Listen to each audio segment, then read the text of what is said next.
말들마다 화두로 울리는 인류의 큰 스승, 허경영 신드롬. 아는 만큼 보인다는 말이 있다. 다가갈수록 자애로운 인간미와 통찰력이 번뜩였다. 아는 만큼 보인다는 말이 있다. 사람들은 자기가 아는 범위 내의 일만 진리라고 믿는 경향이 있다. 진리는 누구든지 인정할 수 있는 보편적인 법칙이나 사실을 이른다. 이를 벗어나면 사입이나 허위라 한다.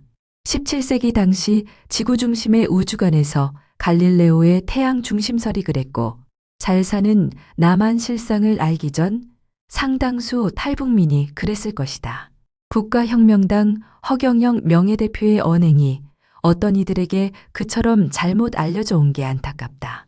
요즘 위정자들이나 일부 농객의 자기 무오류성 말씨들은 국민을 식상하게 한다.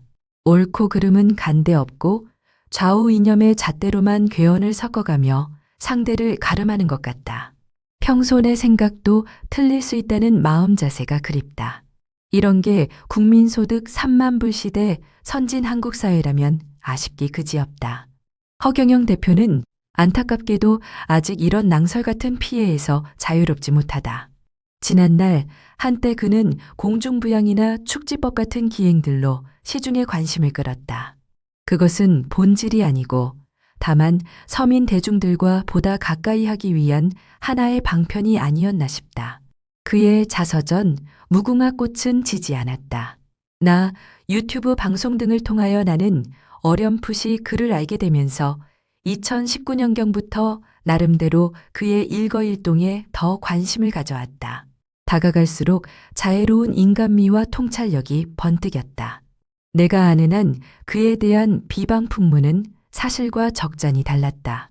정계에 뛰어든 지 수십여 년 동안 한 인간으로서의 대과 없는 처신은 여간 어렵지 않았을 터이다. 국민에게 헌신하는 대통령, 3.3 정책 추진과 매월 150만 원씩 국민 배당금 지급 혁명. 그는 우선 국민에게 헌신하는 대통령이 되고 싶어 한다. 대통령이 되면 추진하겠다는 3.3 정책은 이미 1996년도에 그 원형이 제시되었단다. 그중 18세 이상 전 국민에게 매월 150만 원씩 배당금을 지급하겠다는 말은 처음에는 얼핏 허황된 포퓰리즘으로 들렸다. 한데 우리나라가 이만큼 잘 살게 된 것은 이때까지 온 국민의 합심 노력이 그 원천에 하나랄 수 있겠다. 그렇다면 비유컨대 주식회사에 해당하는 국가는 주주인 국민에게 그 수익을 돌려주는 것이 마땅하고 이를 국민 배당금이라 이름하여 별로 어색하지 않다. 국회의원 수 100명의 무보수 명예직화, 지자체장 선거 및 정당 지원금제 폐지 같은 고비용적 요소를 혁신하고 제도 개선 및 예산을 절감하면 가용 재원을 확보할 수 있다는 설명은 가히 혁명적이다. 변혁 과정에 일부층의 기득권이 내려지는 등 동통은 따르겠지만 별도의 국민 세금 징수는 없다는 점이 중요하다.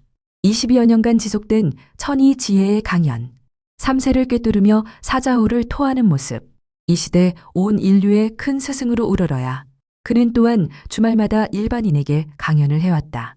2022년 1월 1일 현재 토요일 강연이 1316회나 되었으니 엄청난 학회는 천이지혜가 아니고는 할 수 없는 걸로 여겨진다.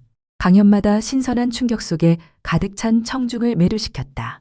일례로 우리가 매일 보는 태양은 원래 뜨겁지 않다고 한다. 생 다이아몬드 탄소 덩어리, 온도 0도의 자체 발광체란다. 표면 온도 약 6000K, 주로 수소와 헬륨으로 된 불덩어리라는 통상의 태양 개념과는 전혀 다르다. 아직 사계의 반론을 보지 못했다. 뜬금없는 말 같지만 그의 논리적인 설명에 어안이 벙벙해질 뿐이다. 사실이라면 그간 진리로 생각해온 다른 것들에 대해서도 맞는지 자문하게 되기 십상이다. 또한 3세를 꿰뚫으며 사자후를 토하는 모습에는 이른바 지구상 이전 성현들의 가르침을 넘어서고도 남는다는 느낌을 받는다. 아니, 충격을 받는다고 하는 것이 더 적절할 것이다. 2400여 년 전 철인 소크라테스는 흑색 선전이 판을 치는 아테네의 직접 민주정화 중에서 독배를 마셔야 했다. 당시 권력자의 사주 아래 시민 법정에 의한 양심의 사망 선고는 근년 대규모 시위 문화의 편승, 정당성을 확보하려는 정치, 사회 현상에 시사하는 바가 있을 것이다.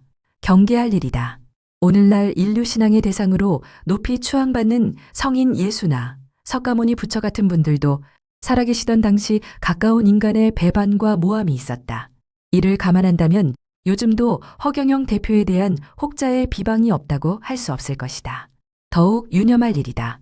그는 이 시대 온 인류의 큰 스승으로 우뚝 서게 될 뿐이다. 우리나라에 탄생하여 높은 가르침을 주는 큰 인물을 우러르지는 못할 망정 비방하거나 놓쳐서는 안 된다고 감히 주장한다. 초종교적 언행. 우리 국민은 물론 세계 인류를 아우르는 섭리의 정치를 꿈꾼다. 이 시대 허경영 대표는 단순히 인간의 정의 구원, 복락만 좇는 건 아닐성 싶다. 그의 말들마다 구절마다 울림이 있다. 쉬운 듯 아닌 듯 화두로 꽂히는 버버 같다. 초종교적 언행은 우리가 현재 믿고 있는 진리라는 그릇을 깨뜨리기도 한다. 우리 국민은 물론 세계 인류를 아우르는 섭리의 정치를 꿈꾼다. 모를 때는 성현도 희대의 사기꾼처럼 보일 수 있다. 속내평이 시원하게 뚫리고 오히려 우리에게 덕이 되는 그런 사기가 있다면 속아라도 볼 일이다.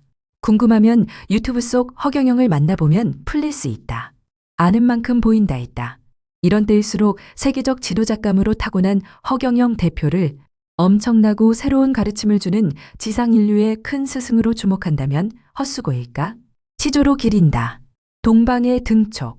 바람 앞의 등촉이란 꺼지기도 할 터인데 타고르의 그 등촉은 여태까지 타다 남아 이제 곧 본 태양으로 온 천하를 비추리. 2020년 3월 17일 신문 칼럼 게재분 가필 재편집.